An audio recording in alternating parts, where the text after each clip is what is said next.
Thank you so much for being here. I also want to represent and honor and just shed some light on some other folks who might be here this afternoon, some local leaders that we are very excited about being here. Delegate Jared Solomon from District 18, Delegate Greg Wims from District 39. We also have some, thank you. Yes, you can clap for sure. Thank you all so much for being here this afternoon, taking time out of your busy schedule to engage in these rich conversations. We also have some staff members from the offices of Council Member Laurie Ann Sales and also Council Member Natalie Fanning Gonzalez. So thank you all for being here. Thank you all also for being our special guests. Thank you to Dan Wuori for being here and for the Children's Opportunity Alliance for putting on such an amazing event for the great and delicious food that we have for you this afternoon. And so we have a great agenda set out for you today, a jam-packed agenda. We're really excited about it. In a moment, we're going to have Kimberly Rusnick, the Executive Director of Children's Opportunity Alliance, to join me up here to give a warm welcome to all of you. And then shortly after that, Dan will come up and give a keynote address. And then after that, we will have our esteemed guest panelists, which we're really excited about, including Dr. Taylor, who is the superintendent of Montgomery County Public Schools. So thank you so much for taking time out of your schedule to be here. Yes. And so the Children's Opportunity Alliance has a value of synergy and collaboration and us all sharing space to uplift the community. And we want to lean into the spirit of building community this afternoon. So what we're going to ask you to do very briefly is at your table, if you don't mind introducing yourself and also sharing a favorite childhood game that you had growing up. And so I'll start first. My name is Demetria Joyce again. And I think for me, I have a lot of childhood favorites, but I think the one that comes to mind right now is hopscotch. I loved hopscotch. So we don't want you to get tangled in the weeds of the favorite games, but we also want you to take opportunity in about 2 minutes to introduce yourselves to each other. So now I'll toss the ball to you all, and I'll call us back together again in about 2 minutes. So take it away. Hey, I'm Kimberly Rusnack. I'm the Executive Director of the Montgomery County Children's Opportunity Alliance. We are a new organization that is only 2.5 years old. We were created by county legislation to start the county's first early care and education coordinating entity. We have a mission to connect our community to build an equitable, sustainable, accessible, high-quality early care and education system that narrows disparities and puts all young children on a path to reach their greatest potential. True to our name, we are an alliance of our organization staff, a diverse board of directors for our nonprofit, and community members. If you are a board member for the Children's Opportunity Alliance, could you just stand up and wave so we see all the COA board members in the room this evening? Thank you, guys. We are all united by a common goal of working on behalf of our county's youngest children. I want to also give a special thanks to our Montgomery County government partners who are here this evening. Thank you to the Department of Recreation for this wonderful community space. Also want to say thank you to the Department of Health and Human Services, or DHHS, as we commonly call them. Jen Arnaiz is here representing DHHS this evening, and their sponsorship helped us to secure this space. So we appreciate your partnership. So thank you to DHHS and Department of Rec. So when I first read Dan's book this fall, I got really excited and energized. His book talks about how important early care and education is for our community at large. We're so pleased to have him here tonight in Montgomery County to talk about the simple fact that for young children, we cannot separate care from learning. It happens together all the time when they are birthed to age 5. Children enter this world constantly learning from the world around them. 90% of brain development occurs before the age of 5, and the strength of the neural connections is highly dependent on our early experiences, and in particular, the quality of interactions with stable, nurturing adults, both inside and outside the home. For young children, play is how they learn academic concepts like math and early literacy, and the more an adult is guiding the children through their play, the better. Play is how children learn both academic and soft skills. They learn cooperation, communication, creativity, empathy, and all of those wonderful, important skills for them to learn. Through play, young children learn to interact with each other. It is how they learn social emotional skills. Play can be seen as a spectrum ranging from free play on one end to direct teacher-led guided instruction on the other end. As Dan wrote in his book, the bottom line is that for young children, all environments are learning environments. But I'm not going to steal his thunder, so I'll let him talk more about that in his next talk. But there's more at stake here than most people realize. Where that leaves us today is that we have a system that is not designed with the best interest of children in mind, that leads to deep inequities that persist throughout the rest of formal schooling and into adulthood. Our board chair, Kevin Beverly, is known to reference the famous quote by Frederick Douglass: "It is easier to build strong children than to repair broken men." This is a social justice issue. Early care and education is a public good.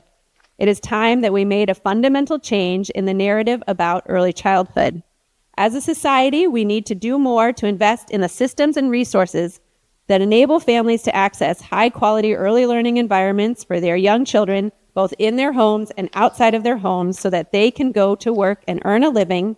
And we need to make it more likely that all children can have stable relationships with nurturing, trusted adults. And we need to ensure that adults that are facilitating this learning for young children are valued and respected as the educators that they are. Our Montgomery County Early Care and Education Common Agenda that we co-constructed in partnership with early childhood allies across the county is our proposed plan on how to move towards the bold, transformative systems change that is needed to ensure that children have positive outcomes and that when they enter kindergarten, they are set up for success to continue on in their learning journeys. We are setting a bold goal. Right now, less than half the students in Montgomery County are entering kindergarten demonstrating readiness on the Kindergarten Readiness Assessment. This is the best measure we have to understand the impact of investments made in the 0 to 5 years before the child enters compulsory education within the school system. And we know that the disparities are greatest for Black and Brown children, children with disabilities, children from economically disadvantaged families, and children who come from homes where English is not their first language. We want children to arrive at kindergarten ready to learn and thrive. We want to work together as a community to move the needle so that 75% of children demonstrate readiness by elementary school. So, to accomplish this, we've prioritized 4 key strategies. Expand affordable access to high-quality early care and education programs by reducing the cost and removing barriers for families. Engage with families about how to ensure their young children are thriving and how to navigate and access the early childhood resources that exist in our community. Recognize and advance the early care and education workforce to recruit, retain, and expand the number of high-quality educators in our community.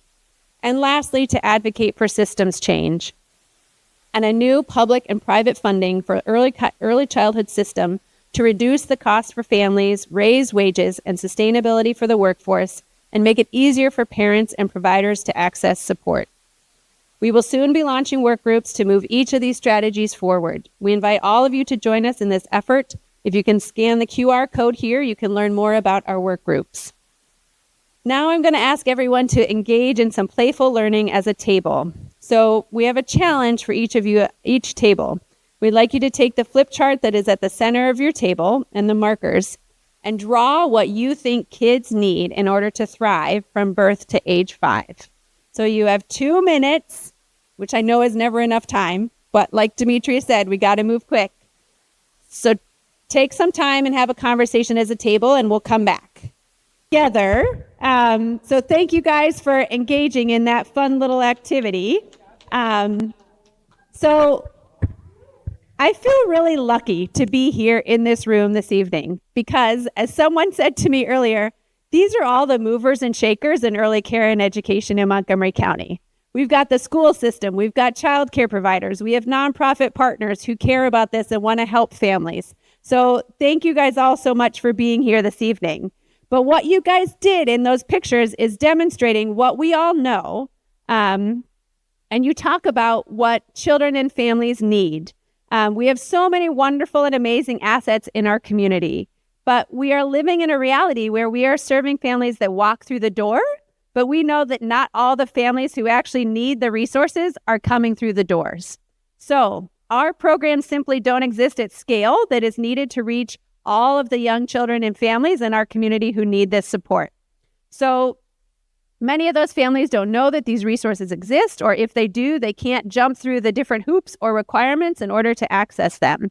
There are a lot of factors that impact a child's ability to thrive in school and beyond. Economic stability, and you guys got these on your slides: housing, healthy food, engaged parents, parents who have low stress so they're able to deal with whatever is happening in the family, books in the home, and the list goes on. We all know this. So what the Children's Opportunity Alliance has chosen to focus on first, as informed by many stakeholders we engaged with, is to help us build a common agenda, and that is to expand and improve access to these great assets and resources for young children and the adults that care for them.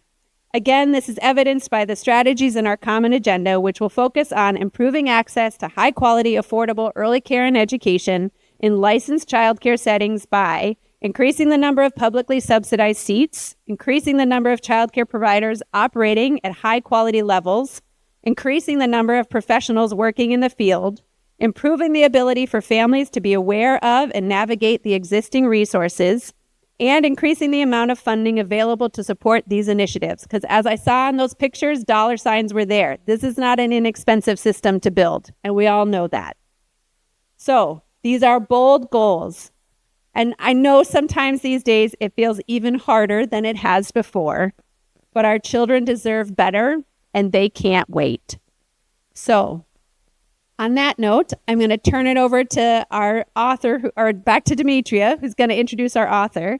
But I also do just want to say, we've got free books this evening for everybody who is there. We had an anonymous donor who offered last minute to buy everybody in the room books. So please make sure you get a book before you leave. Dan has signed most of them. He also will personalize it if you want something personalized. So please make sure to do that before you leave. But thank you all for being here tonight. I'll pass it back to you. Thank you so much, Kimberly. It's always great and amazing to hear about the great work that's happening in Montgomery County, and especially the work that's happening with the Children's Opportunity Alliance. And now I want to introduce Dan, and I want to take my time to read his bio. I am a fan. And when I got here, I said, Dan, can I get your signature also, because I'm a fan? I'm not sure if you all are connected to him on social media in some ways, but he has over 250,000 folks who are following him because of the interactions that he's displaying and showcasing. And with more than 30 years of early years leadership, Dr. Dan Wuori is the founder and president of Early Childhood Policy Solutions, a bipartisan public policy consultancy that's focused on the needs of young children, their families, and the early years professionals who serve them. He serves concurrently as a strategic advisor on the early childhood to the Saul Zaentz Charitable Foundation, and in both roles and in his prior position as the founding director of early childhood at the Hunt Institute that's located in Cary, North Carolina. He has worked alongside governors and state legislators to improve early years policy across the United States. So some of you may have been familiar with his work there as also.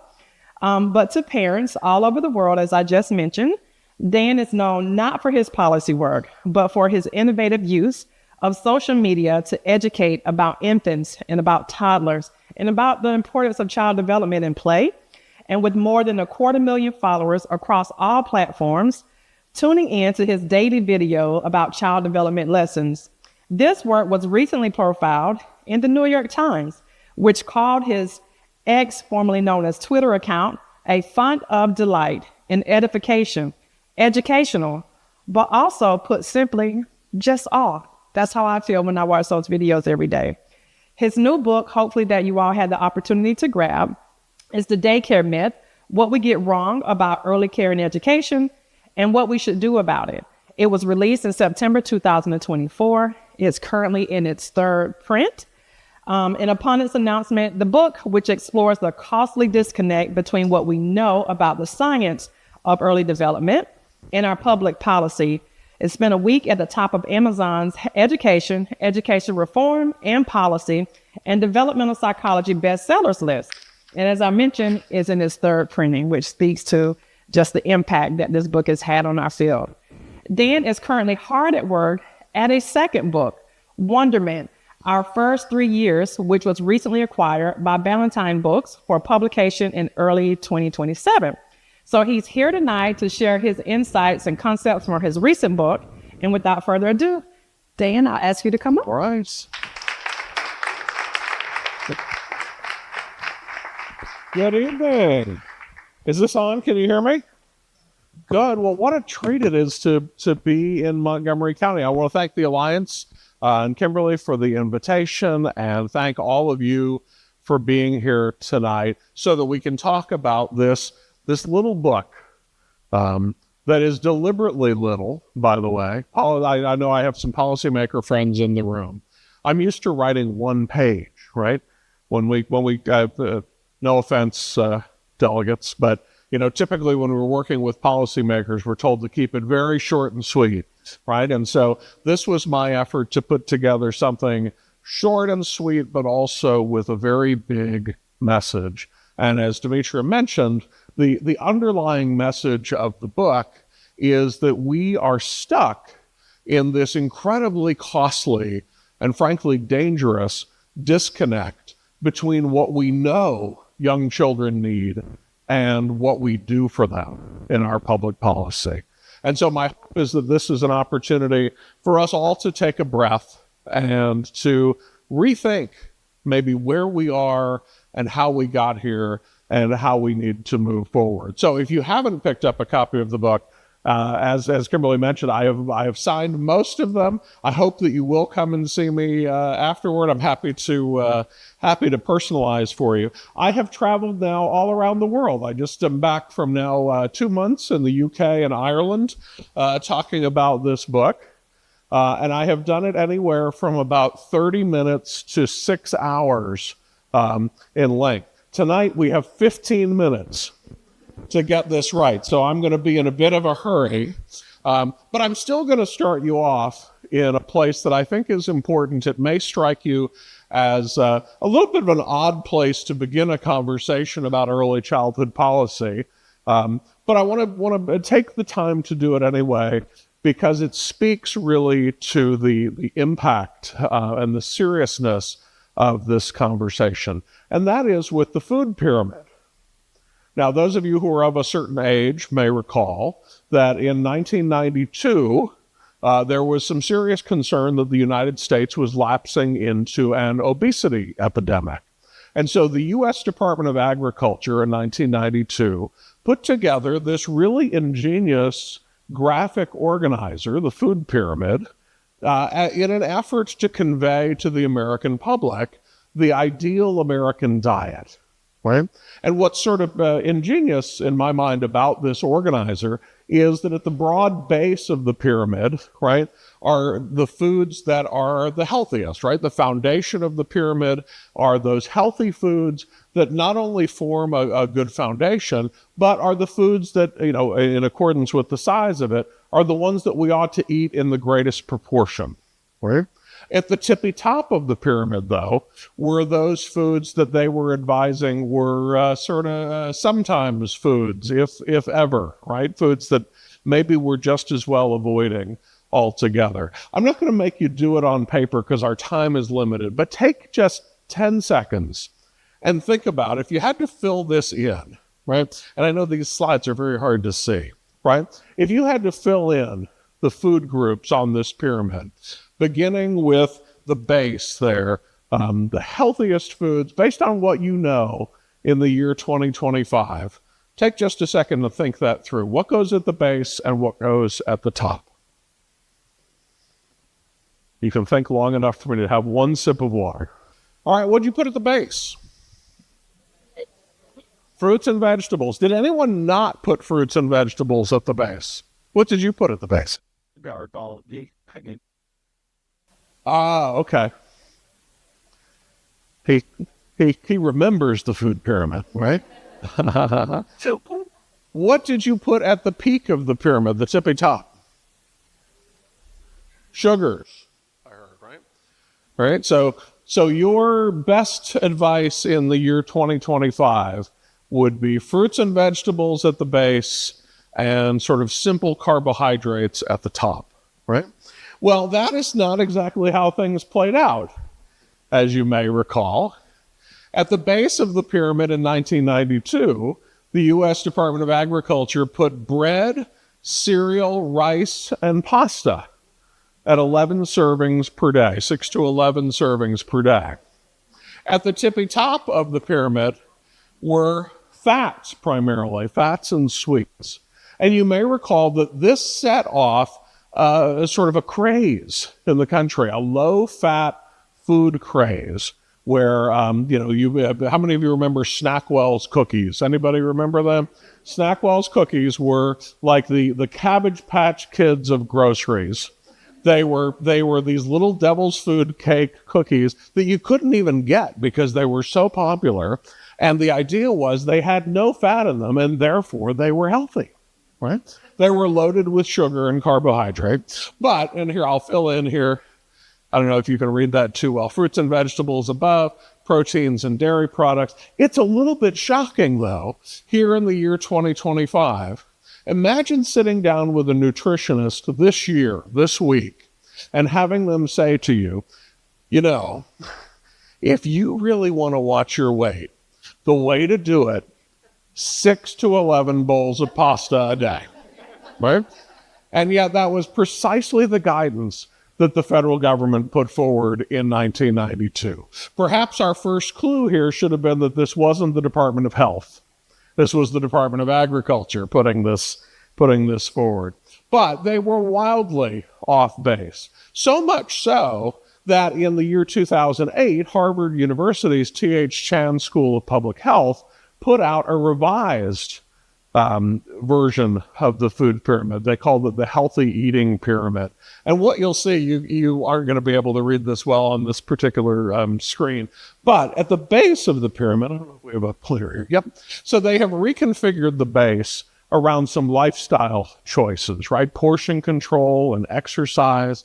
But if you were able to see this graphic in detail, what you would notice is that they didn't just change the pyramid, they literally inverted it, right? All of those pastas and breads and rice and cereal that used to be at the base of the pyramid are now up at the tippy top. And what we now call heart-healthy fats in particular, like things like olive oil, are down in the base, right? They had to invert the guidance.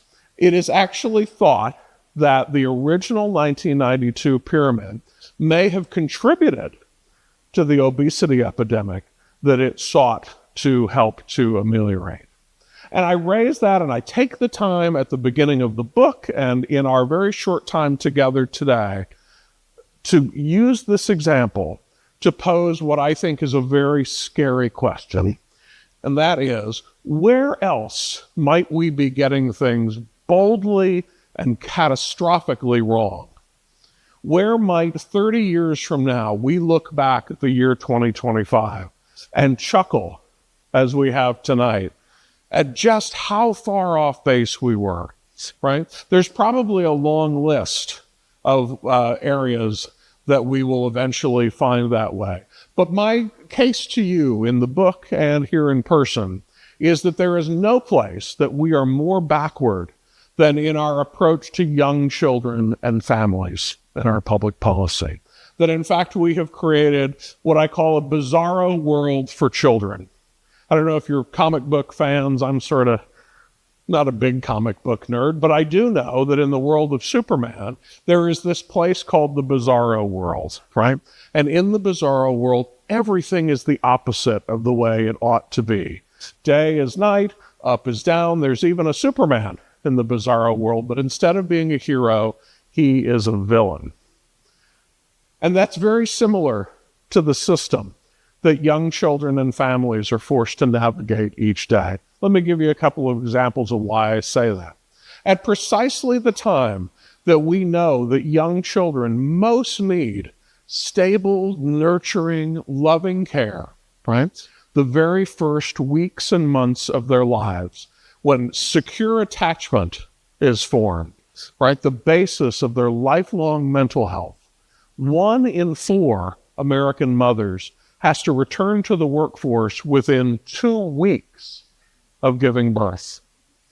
I shared that statistic in the UK, and they were, to say shocked doesn't even begin to cover it. And I had to say to them, understand that's not everyone in the US, right? There are many professions where there's much more robust paid family leave. But rest assured that if your job is handing French fries through a window, chances are good that you aren't taking 6 months of paid leave off when you have a baby, right?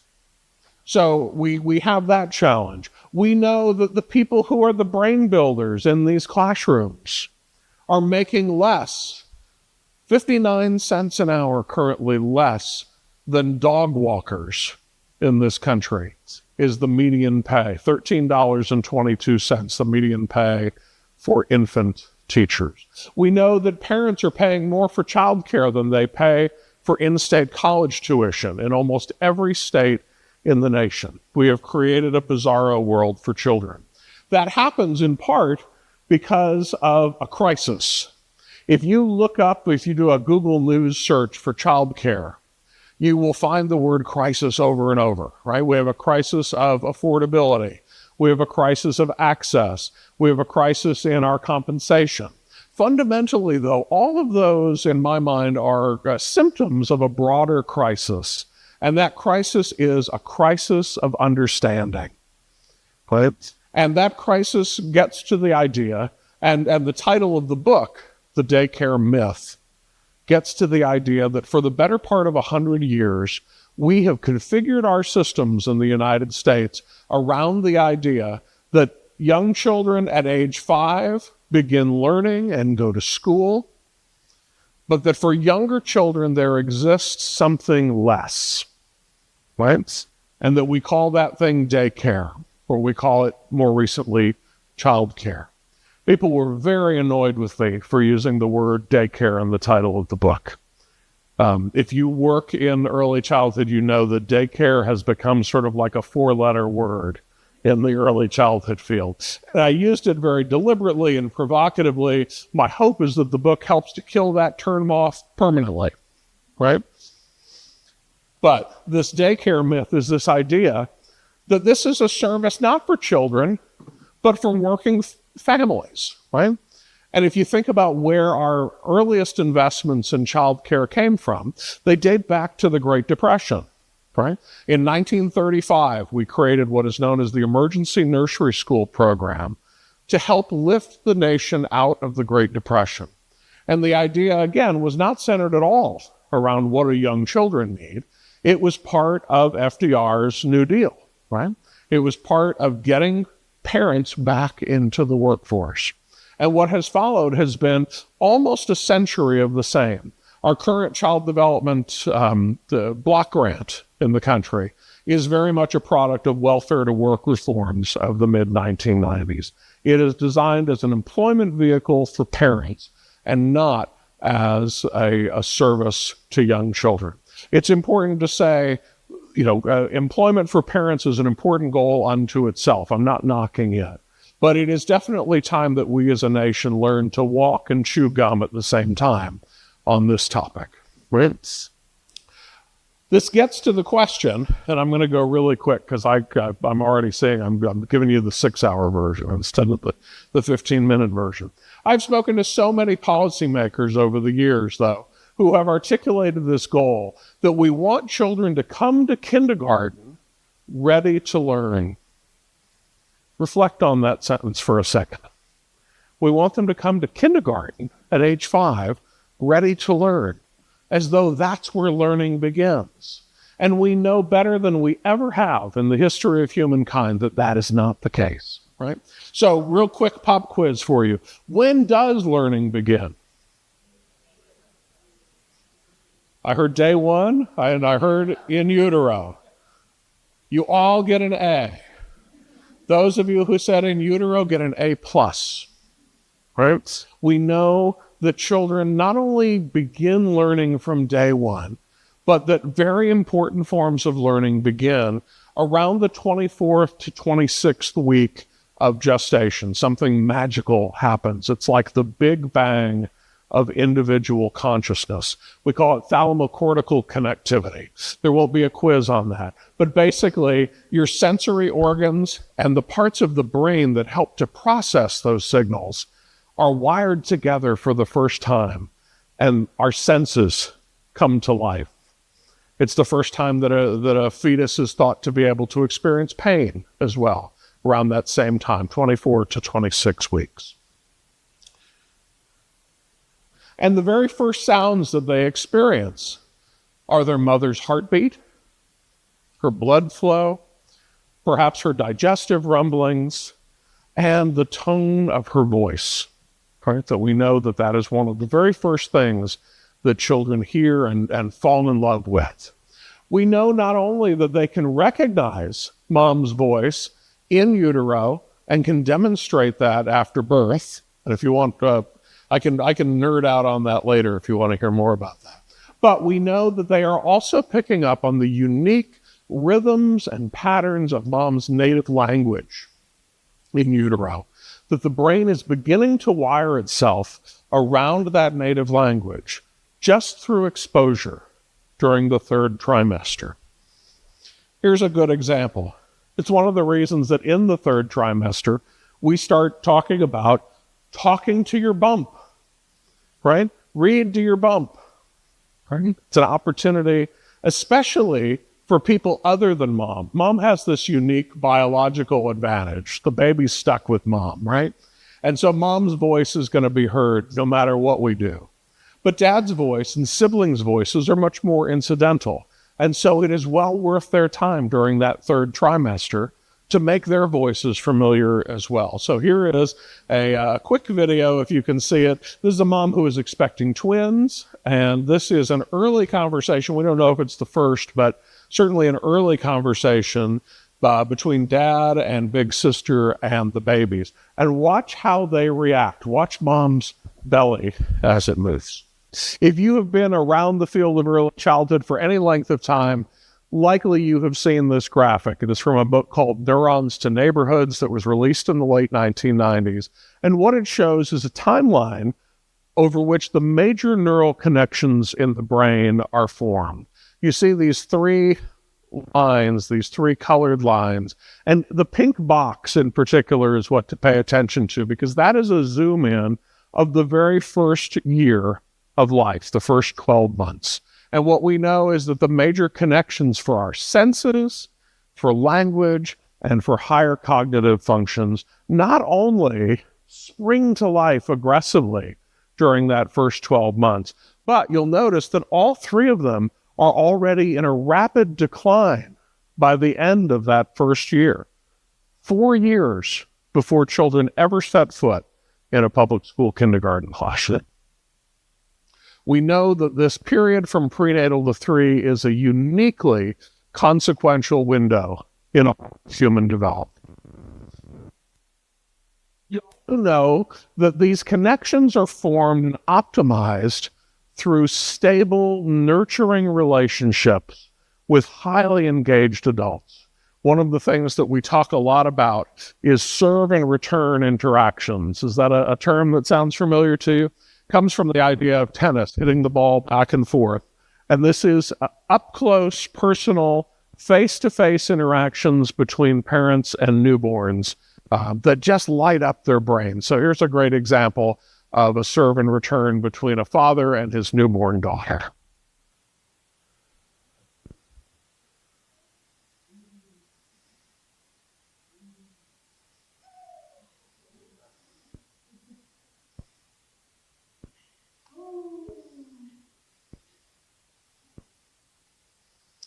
Isn't that lovely?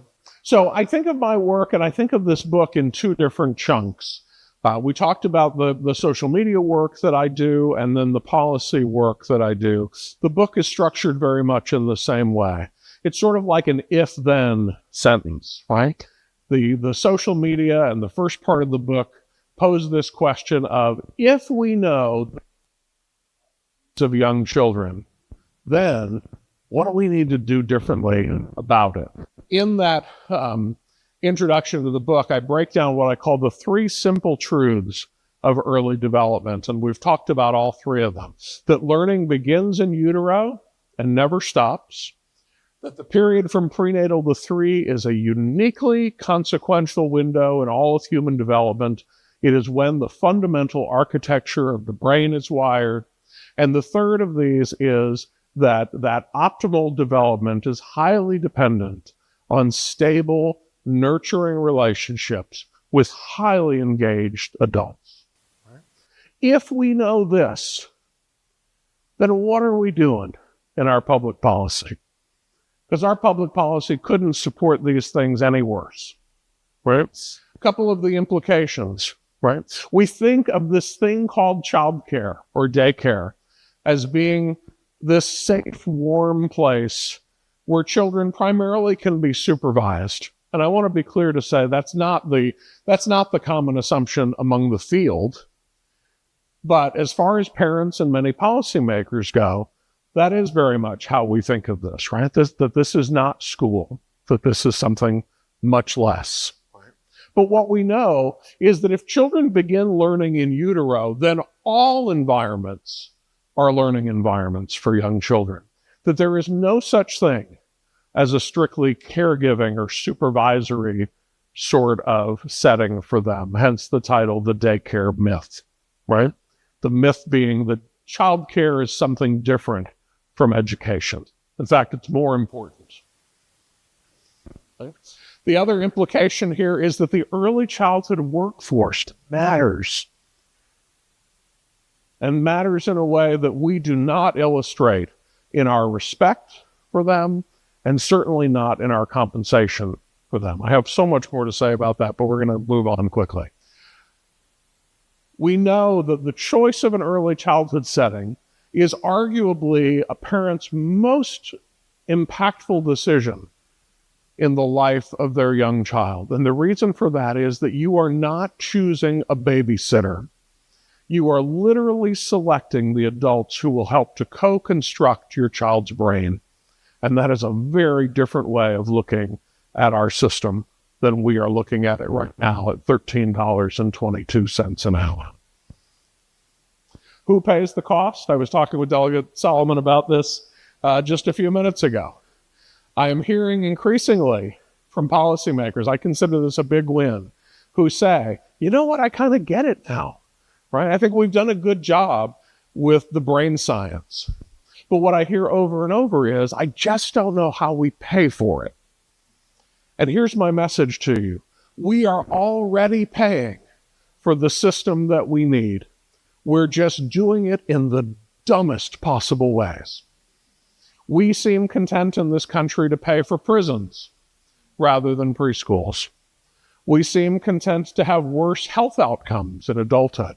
We seem content to have worse outcomes in our K-12 system. We seem content to have adults who are more reliant than they would otherwise be on social welfare programs in adulthood. These are all things that we know from decades of research are meaningfully mitigated against by investment, high quality investments in young children. And so it's a strange thing to tell you that more than 2 years ago when I sat down to write this book, I began with a very Doge-like argument that there is a way, a responsible way, a bipartisan way to meaningfully shrink the size of government, to limit the burden on individual taxpayers. And that way is to invest proactively in children.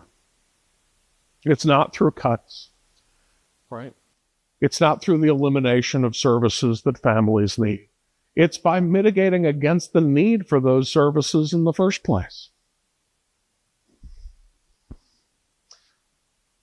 I'm going to go very quickly here. This is the Heckman curve. You probably know this.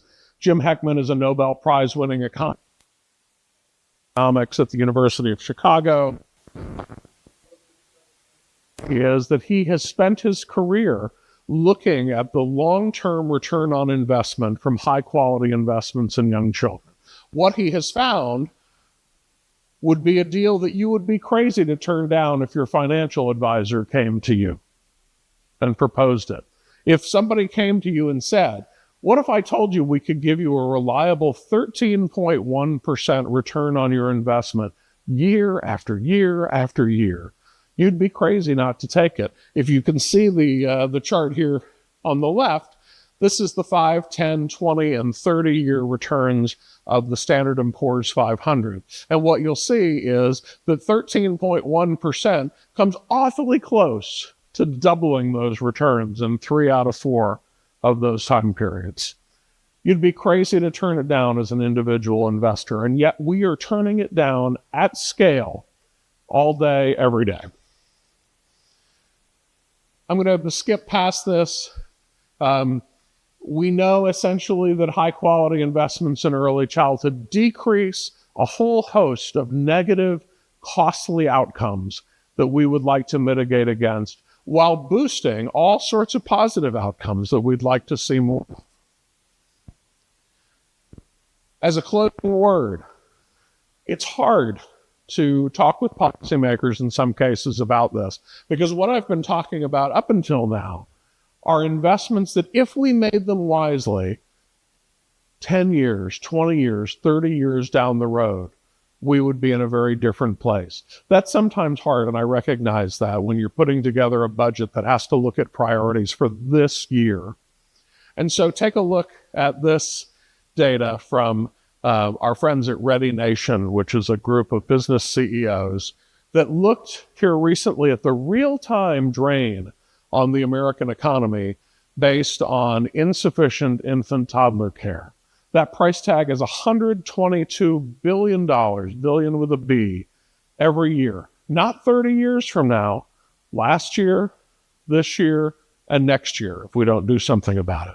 Anyone care to venture a guess how much of that is born here in Maryland? $2.2 billion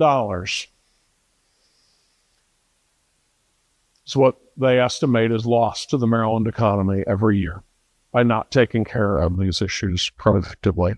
So with that, I know we've got a panel. I'm going to hush. I've probably gone much longer than I was supposed to. But if these arguments are interesting to you, they are unpacked in much more detail in the book. Would love to talk with you about them more. But here's our opportunity to pause and do right by kids. So thank you.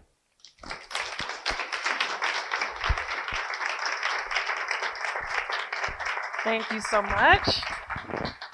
Wow, wasn't that profound?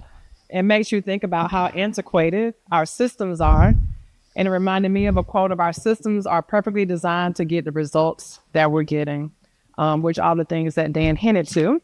And so now we have a panel that I'm really excited to ask to come join us.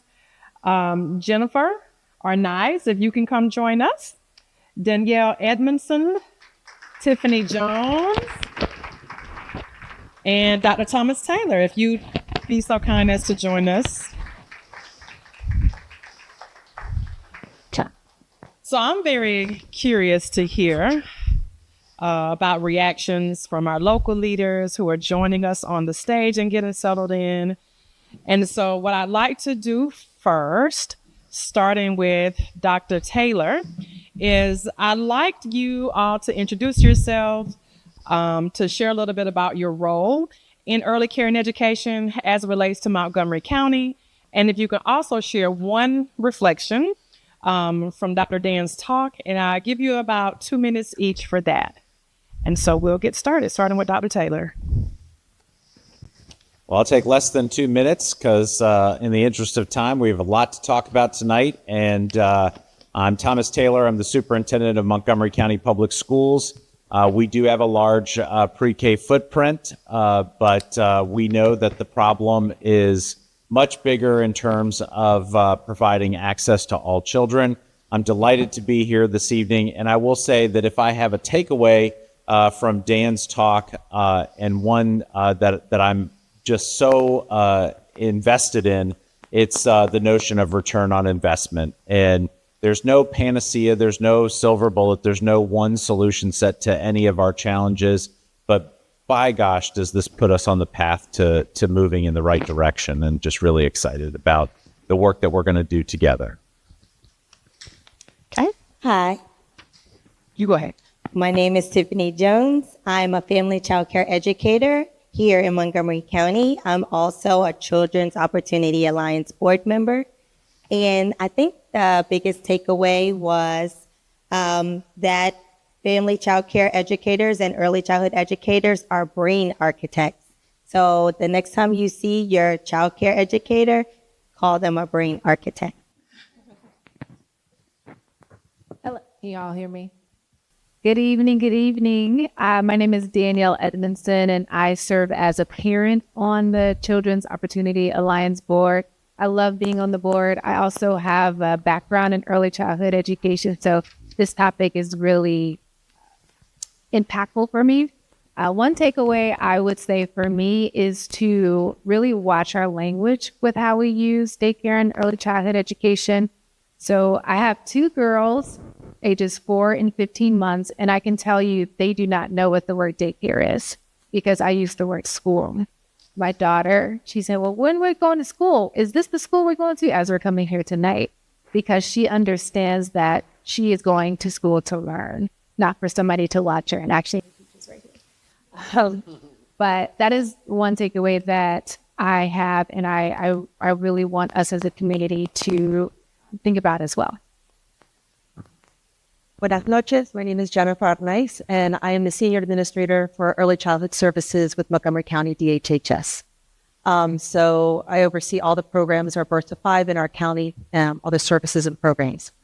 So my takeaway from tonight, having had the joy of following you on X and all the other social media handles and reading the book and having heard Dan and other conferences, is that when we have these conversations, we seem to isolate childcare and we forget about the bigger picture, right? And all the other broader systems that are impactful within this space. We tend to look at the segment of just childcare when there's other things such as family leave and, looking at a variety of high quality environments and opportunities for children. So bringing that into the conversation and reminding that it's more than the 8-12 hour day that a child may be in some setting, but it's all the surrounding supports that exist as well.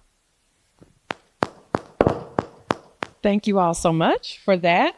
All right, so we're going to open up with our first set of questions that I'll pose to Tiffany, Danielle, and Dr. Taylor. In that order, please. What are the biggest misunderstandings the public and policymakers have about early childhood education from your perspective? Okay, so I think a few of the biggest misunderstandings are, one, is underestimating the work that family child care educators do every day. Many people, maybe not some of the people in this room, but think that we are babysitters and just watching them like hang out all day, when we really are supporting their early brain development. I would also say a biggest misunderstanding is ignoring the educational value that we bring to the table, because we're doing really important work. And although we know it, we want the world to know the important work that we do. And I would also say that maybe overlooking us as community educators, not just educating the children we serve every day, but the families we interact with who need all kind of supportive services, like maybe crisis management or parenting support. So just undervaluing the work. Danielle? So my thought is, in order to have a misunderstanding, one has to actually understand what. Tell me. In order to misunderstand early childhood education, one has to actually understand what early childhood education is. And I know if you were to go, I would venture to say, if you were to go out into the community and just ask somebody, hey, what's early childhood education? They may have a blank stare at you or say, oh, kindergarten, first and second grade. And they may not just have that understanding of what early childhood education is. So I think it's to start at explaining what early childhood education is so that there's a baseline of what people know it to be instead of the daycare now. Dr. Taylor? Yeah, so I'd like to acknowledge that we're in a room full of champions for early childhood care right now, and that we are supportive of this idea, and that there's a responsibility for us to share what we know with a broader community. I'd like to point out two champions in particular that are in the back of the room that do get it and do understand and have carried a lot of water for early childhood care in our state house, and that's Delegate Wims and Delegate Solomon. They wouldn't be here if they weren't supportive of what we're trying to do.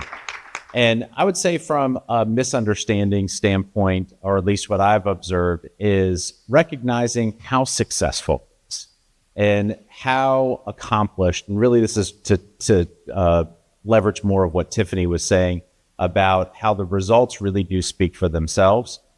In terms of readiness in kindergarten, but also social development, closing word gaps and literacy gaps very early on. And I think you can connect the dots, even right here in Montgomery County, between the students that are accessing early childhood care and our early literacy performance in the county. It is identical. And so that connection and that correlation, I think, really does speak for itself. Okay. And I'm going to stay with Dr. Taylor for a moment. Dan pointed out perfectly about the lack of investment and, quite frankly, a disinvestment in early childhood education. And so, Dr. Taylor, from you, what would it take to make investing in early care and education as fundamental as it is investing in K-12? And then after that, we'll toss it to Jen. So I'm primarily the K-12 guy here. And the reality is that I can tell you that the best investment in education is in early childhood. It is. Hands down. It's a huge part of our operating budget proposal this upcoming year because we see the investment. And I'd be remiss if I didn't point out somebody else in the audience. Right here in the front row is a board member on the Children's Opportunity Alliance, but also a team member of mine at MCPS, Nichelle Owens. Who leads our early childhood work and also leads our federal programs. And she'd be much better suited up here than I would, but it's nice that I get to hang out up here, so thank you. And I would say that we need to continue to chip away at this in very meaningful segments. It is clearly outlined in Maryland's Blueprint for the Future what we need to do. It is going to take all of us. There is not just a public education solution, but it's a public education solution, a private solution, a county government solution. It really is an opportunity for us to work hand in hand and stand shoulder to shoulder to have a universal option available to our families. From a financing standpoint, it's a big dollar. But I think, as Dan pointed out, it's a dollar that we can pay now and pay a nominal amount, or we can pay later and pay a really significant amount. And I think that those numbers really do speak for themselves. Thank you, Jen. Sure. So I think that we need a truly transformative policy shift, right? That acknowledges that learning begins in utero, right? And it really begins at the beginning. And I think that, for those who have heard me before speak on this, that the reality is that children, from a government perspective, we need to take the shift from it's a private family decision to it's a public good and make those investments that are very intentional in those early opportunities, whether that's in regulated or unregulated care, supports to families, but making those intentional investments that would really curate a better community for us. All right. Thank you so much for that. And we are winding up on our time. And so I'll pose a final question to the panel. And so we are at a crisis point in our community, and I will argue across a lot of communities across our nation, where many parents are struggling to access early care and education. And as Dan lifted up, we have the issues of accessibility, affordability, and then the issues of quality. And also taking into all the simple truths about early development that Dan shared. And so what should Montgomery County consider as we set strategies to improve access? And I'll start with Danielle, Tiffany, Jen, and then we'll hand it off to Dan to close us out. Put simply, to consider the children in all of the decisions. And even more than considering them, go visit them. Take some time out of your schedules each month for the next 12 months and visit centers, visit in-home childcare, just visit and interact with the children that we're making policies for, because they can't speak for themselves. That's why we're up here trying to advocate for them. And so engaging with them, putting the faces to the policies that we're creating is showing that we are considering them. We're considering them now and what they're going to be in their adulthood. I think the easy answer is invest more, but we all know we need more dollars. So I would also say that I think we should build more public will, like goodwill, and tell a new story. So the story that Dan told today, I think that resonates with each of us. And if we told that story, it would be really impactful. So just as Danielle said, come visit a family child care program. There are lots of really wonderful ones.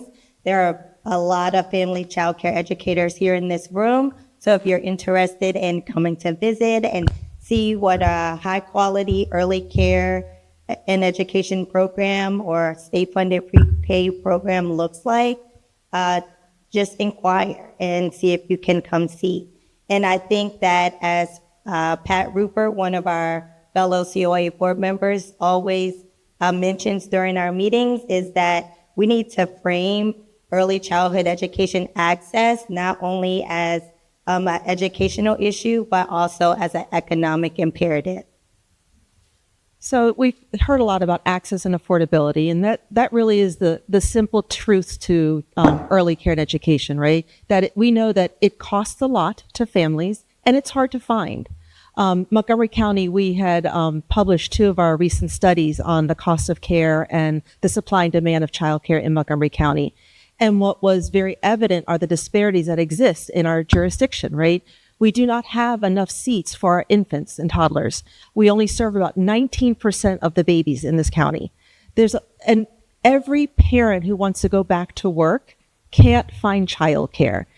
If they're lucky to find it, they can't afford it. So we need to make those intentional investments in subsidized care, trying to find opportunities that we can expand those seats and those opportunities for families to be able to place their children in high quality. But at the same time, we also know the cost of care. And so in order to really honor the work that our educators are doing is paying a true cost of care, right? To really support our workforce in the work that they do. Okay, Dan?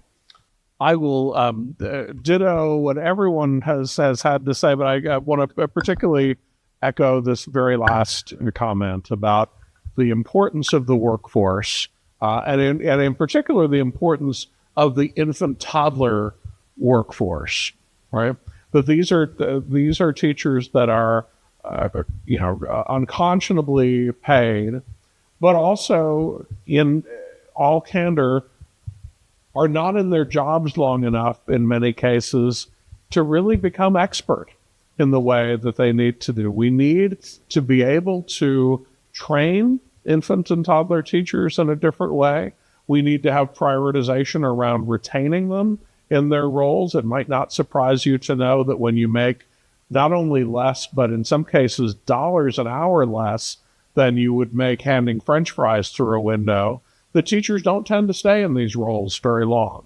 Though we've seen estimates of up to 40% of infant toddler teachers leaving the profession each and every year. And so we need to look at how we are supporting them from a training and a well-being standpoint. But first and foremost, we have to look at them from a compensation standpoint. It is unconscionable that an overwhelmingly, and by overwhelmingly, I mean 99% female workforce in many states, majority women of color, are subsidizing, literally, the affordability of childcare in this country on their backs in the form of unconscionably low wages. We need to have a real national strategic priority around the compensation and the stabilization of the early childhood workforce. And then would just echo, I forget who said it, but it was genius, that there's not a one-size-fits-all solution to this.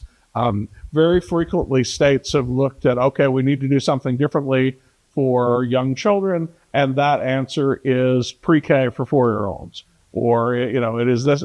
It's not just pre-K, and it's not just Head Start, though it certainly is not defunding Head Start. So I'd encourage you to look carefully at that as well. What families need, back to this point of mothers having to re-enter the workforce within 2 weeks. We need paid family leave in ways that we don't have it. We need high quality. I'm trying to break myself of the habit of calling it childcare. We need high quality early childhood education for young children beginning at birth. But we also need better supports for families who may wish to stay home with their. We can do both. It's very funny in public policy. Frequently we see the two sort of pitted against one another, right? That we could support child care funding or we could support parents, but we can't do both. We can do both. And so I will, maybe I'll wrap it up there. I've had more time than anyone else. I've made my case in the book. I hope you'll stop by and grab a copy, and I'd be happy to personalize one for you as well. All right, wonderful. Thanks to each of our panelists. And so you've heard from our panelists, and now we would love the opportunity to hear from you all. We have a few minutes to take a couple of questions. And so there are some team members who are kind of rotating around. So if you would like to pose a question to the panelists, please raise your hand and we'll be happy to get to you. Don't be shy. Don't be bashful. Okay. See if I can articulate this. Jennifer, I think it was you who talked a little bit about the other areas that affect early childhood opportunities. And I think about, I don't know if it's still on, the conflict that sometimes I feel myself. I am an early childhood educator. I'm also a property owner, and I want my property to continue to rise in value. Yet at the same time, as our properties continue to rise in value, the entry point for families to own homes goes up, and the opportunity for parents to perhaps not have two parents in the workforce goes down. I also want my 401k to do well. And then you have, private companies making money off of things that families can't afford to do anymore, continuing to drive up the cost of just living. Am I out there and seeing this conflict between some of the things that we want as individuals in being in conflict with the opportunity for families to perhaps A, care for their children themselves, and B, to afford the child care. And I'll give a little background. I work at a co-op school. So where what we do is we're fortunate enough to work with families who are somehow figuring out a way to both benefit from early childhood professionals and be a part of it in the community themselves. So I don't know if I have a question there other than, does this conflict ring for you also? And what's a way around that? So what I go to is parent choice, right? Childcare is not an option for all families. Whether that's, sometimes it's going to the abuela who's in the neighborhood to care for children, right? Or it's using my sister to help me with my babies. It's going to the local church that may have a nursery school there. It could be Head Start. There's various combinations, right? And I think that families have a choice to make, right? We've pitted them now to make choices with trade-offs without considering what's best for their family. So I think that speaks a little bit to what you're saying, right? That having that parent choice is primary. And so investments that we make, for example, here in Montgomery County, looking at things like the Family Involvement Center, which is an opportunity for a caregiver and a child to go and engage and have socialization. Maybe it's going into Head Start or pre-K. Perhaps it's going to a family child care program and using a subsidized voucher. But these are all choices that families make. I'd love to get to a point where a family can make a choice what's great for them. But I think right now we're having families make choices. What works best for me? What can I maximize the most to be able to benefit me so that I can go to work, I can do what I need to do, and my child will be safe. And I don't think quality is necessarily part of that decision making. Thank you for that. And I think we saw a question here. I think we have time for one more question.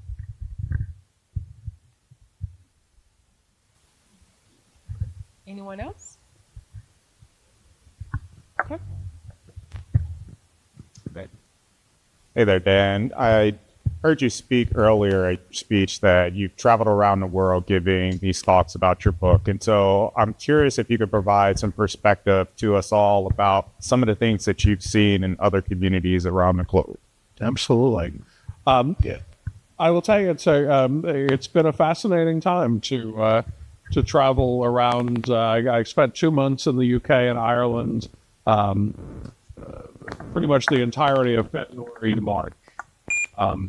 So it was an interesting eye opener on many things related to international relations, but very much so on childcare. And what I can tell you is that a lot of the themes, when I was invited to go over there, originally my thinking had been, okay, I've written this very America-centric sort of policy book. They're probably not going to be, if they know me in the UK, it's probably because of social media. And I think that bore out. But what was fascinating was how many of these themes were very common there, right? That they, for example, I had conversations over a period of weeks in Scotland about this debate that they're having, where they have, on the one hand, people that they recognize as teachers, and on the other hand, people who are known as early childhood practitioners, right? That one is less than the other, very similar to the sort of system that we have here. The compensation questions are the same. Some of the access questions are the same. I can tell you the UK, though, is making really big strides. They are about to roll out a system where all children, I believe beginning at 9 weeks, will have access to government-supported early childhood programs for 30 hours a week. That's a really big, bold move on their part. And my guidance to them, those of you who have seen the book will know we didn't have time to get into it, but a lot of what you'll find in the latter part of the book is an analysis of what I call policy pitfalls, right? Things that with all of the best intentions, we have sort of accidentally stumbled down the wrong path here in the U.S. So I had lots of conversation with them around, as problems go, having a huge new child care initiative is not a bad problem to have compared to where we are. But I hear you talking a lot about how it's a service to parents.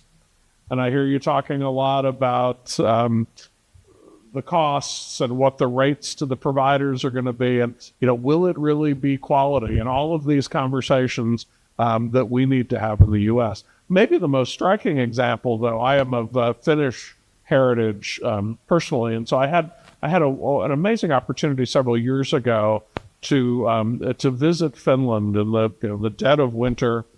Was in the Arctic Circle in late December and visited a preschool there and was walking around and saw all these classrooms, all these little Nordic children who were bundled up except for this much of their face going out in the sub-zero temperatures. And I finally asked, I realized I had seen lots of older preschoolers, but I hadn't seen the babies yet. And so I said, hey, will we have a chance to visit the infant room? And they did, I don't know if your dog does this. When my dog is confused, she kind of looks at me and then tilts her head like, and they sort of tilted their heads and said, oh, there's no infant room here. And it is because in Scandinavia that they have such robust paid family leave policies that when you have a child, it is the expectation that maybe it's not a single parent, maybe it's, split across the two, but that basically for the first year of your child's life, that baby will be at home with loving parents who will keep their jobs, who will keep, a significant proportion of their pay, And that's just the way things are. And so I can tell you that while a lot of the themes are very common internationally, there are definitely places, if you think about the Heckman curve that we looked at there, that shows that high return on investment.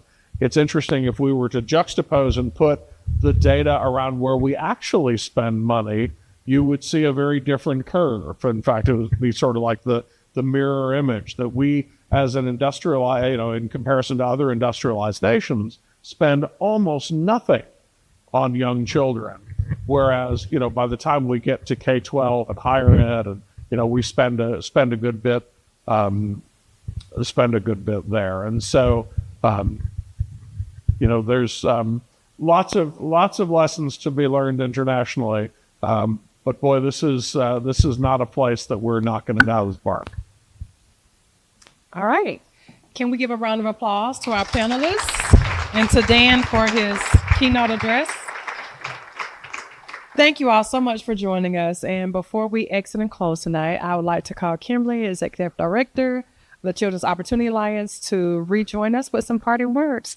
Well, thank you guys to our panel for all of you joining us this evening and sharing your expertise and thoughts and ideas with all of us. And I want to say thank you to all of you as well. I know there's probably many other places you could be on a Monday night, and we really appreciate you coming out here and having this conversation with us. And want to say thank you to our partners, to our board members, to our staff and community. I think what my biggest takeaway from all of this is that no one person can do this, and we all need to work together to find solutions to better serve our children and families in our community. So we will need all of you in this room and a whole lot more manpower to get all of this moving in our community. So we hope that we can turn to all of you as members of the Alliance and partners in this work with us moving forward, because it's going to take a lot of work to get us to where we want to be. So thank you guys for your support this evening. And I think grab books. If you didn't get books, grab books. But otherwise, thank you all and have a good evening.